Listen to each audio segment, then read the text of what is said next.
On a cloudy autumn afternoon, Natalie and Pierre sit side by side in the lawyer's office, the air heavy with tension, grief, and uncertainty.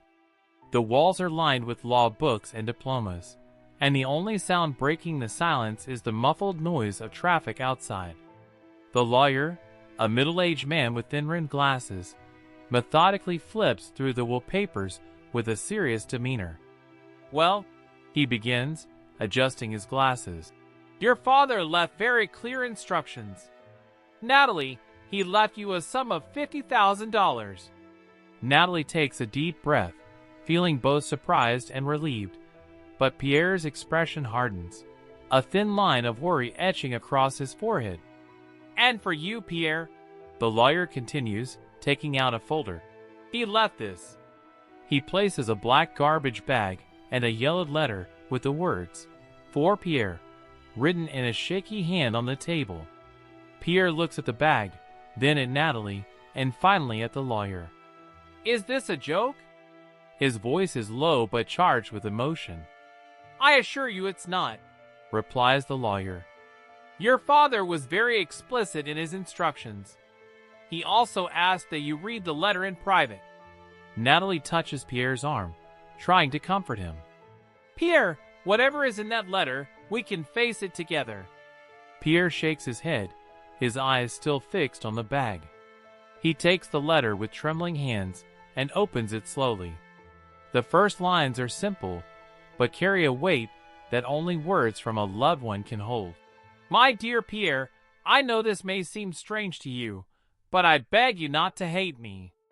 There is more to this story than you can see."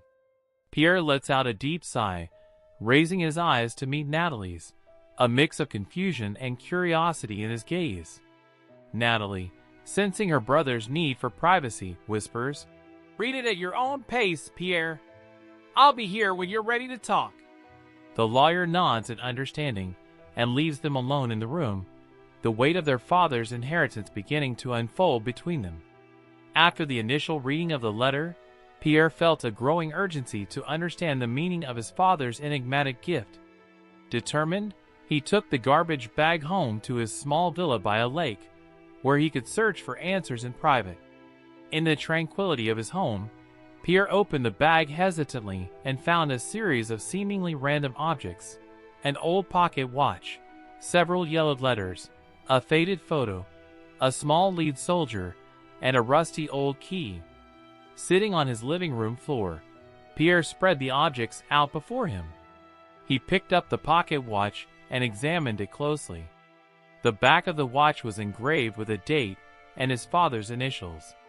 Curious, he wound the watch, and to his surprise, it began to tick softly, as if it had been waiting to be found. Pierre felt his chest tighten. "Who is Rosaly?" he murmured to himself, feeling the complexity of his father's inheritance deepen. Suddenly, the doorbell rang, pulling him from his thoughts. It was Natalie, arriving with a pizza box and a concerned look. "I thought you might need some company," she said as she entered. "You have to see this, Natalie," Pierre began, showing her the scattered objects. "Each piece tells a story, a part of Dad's life we never knew." Together, they spent the evening among the relics, Natalie listening intently as Pierre read the letters aloud, laughing and crying, moved by the stories and secrets revealed. "This changes everything, doesn't it?" Natalie asked, holding up one of the faded photos of a smiling young man they barely recognized as their father. "Yes, it does," Pierre agreed. "And I think we're just beginning to understand who he really was." Determined, they decided they had to learn more about Rosaly and what she meant to their father. They knew the journey would be difficult, but it was essential to understand not only their father, but also themselves. They went to bed that night with more questions than answers, but with a new determination to uncover every secret hidden in the shadows of their father's past. The next morning, Natalie and Pierre found themselves in the kitchen, sipping coffee and sharing a contemplative silence, the sunlight streaming through the windows illuminating the letters and photographs scattered on the table. They both knew the day would be devoted to discovering more about Rosaly. They typed her full name, as written on the letters, into a search engine, but the results were scarce. After several unsuccessful attempts, Pierre suggested a new approach.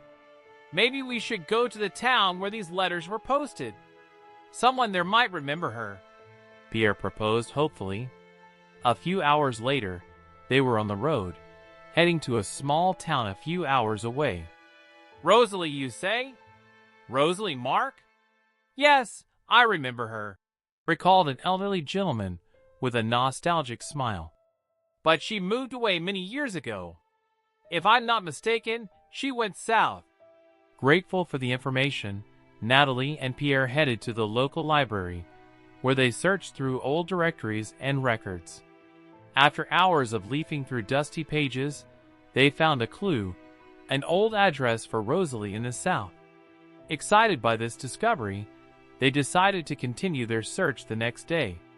Do you think she knows what happened to our father? Natalie asked, uncertainty in her voice. I don't know, Pierre replied, but I think she can help us understand what it's all about. The next morning, they set off early under a clear sky that seemed to approve of their mission. Arriving at Rosaly's last known address, they found a modest house, a bit worn by time. With a mix of nervousness and impatience, Pierre rang the doorbell. After a few moments of tension, the door opened, and an elderly woman appeared, her eyes surprised to see the young strangers on her doorstep. Rosaly Mark? Pierre asked, his heart pounding. Yes, she replied, her voice carrying the gentleness of the years. How can I help you? Pierre and Natalie exchanged a quick look before Pierre spoke. We are the children of Father's name, and we found letters from him to you. Rosaly's face softened with recognition. Then, with a welcoming gesture, she invited them inside. Inside the modest house, Rosaly led them to a cozy living room where old photographs adorned the walls, and a crocheted throw was neatly folded on the couch. Pierre and Natalie exchanged a look before Pierre responded softly. Our father passed away recently. We found letters from him to you among his belongings, he explained, watching Rosaly absorb the news. Rosaly sighed deeply, her gaze momentarily lost in the memories evoked by their words. Charles was a great love of my life, she said, her eyes welling up with tears. But life took us down different paths. Natalie, moved by the story and Rosaly's gentle presence, asked, Can you tell us how you met? It seems there was something very special between you. We met when we were young at a town dance. It was love at first sight, at least for me. We had wonderful years together, but then circumstances changed. I had to move away to take care of my sick parents, and he had his life here. But why did he send you these letters after all this time? Pierre interrupted, still trying to piece together his father's puzzle. Rosaly picked up one of the letters, running her fingers along its frayed edges. He always wrote to me on the anniversary of our first meeting. It was his way of keeping the flame alive, even when we were apart. Did he ever talk about us, his family? Natalie asked quietly. He knew our time together was limited and wanted me to know that he was okay, that he had a beautiful family, Rosaly replied. The conversation stretched into the afternoon, Rosaly sharing stories and revelations about Charles that neither Pierre nor Natalie could have imagined. Each tale added depth to the image of a man they knew only as a father, but who was also a passionate lover and a loyal friend. As they prepared to leave, Rosaly handed Pierre a small envelope. He sent this to me years ago, but asked me to open it only if you ever came looking for me, she explained. I believe it's time. Pierre opened the envelope with trembling hands. Inside, he found a photo of his parents, young and radiant, with a message on the back. To Pierre and Natalie, never forget that true love is eternal. Love, Dad. Tears filled Pierre and Natalie's eyes as they embraced Rosaly, a woman who, unknown to them, had played a crucial role in their father's life. The journey had brought not only answers, but also a new family bond, woven over the decades by love letters and shared memories. On the drive back, Natalie and Pierre were wrapped in reflective silence. The road stretched out before them, but their minds were entangled in the newly discovered threads of their father's past. The revelation of their father's secret life with Rosaly had added new layers to their understanding of who he was. "Do you think he was happy?" Natalie asked suddenly, breaking the silence that had accompanied them since they left Rosaly's home. Pierre sighed, looking out the window. "I think so, Natalie. He really loved her, and that's more than many people have. But I also think he missed her a lot, which must have been hard." "Yes," Pierre agreed, his eyes fixed on the road. "That's what hurts the most, knowing he carried that love and longing for so long alone." Once home, they decided it was time to examine the garbage bag again, now with new eyes. Inside, each item seemed to tell a story of lost love, preserved memories, of a man trying to connect his past to his present. Among the objects, they found an old journal, its pages yellowed with time. Cautiously, Pierre opened it and began to read aloud. The entries were sparse, but each offered a glimpse into their father's heart, his hopes, and his regrets. "Today would have been our anniversary. I sent flowers to Rosaly as always. I hope she knows that even though we are far apart, she is always in my heart." Natalie came closer and sat next to Pierre. "He really loved her," she murmured, holding the photo Rosaly had given them, and looking at the young, passionate faces of their parents. They spent the rest of the afternoon organizing the objects, each finding its place not only in the room, but also in their hearts.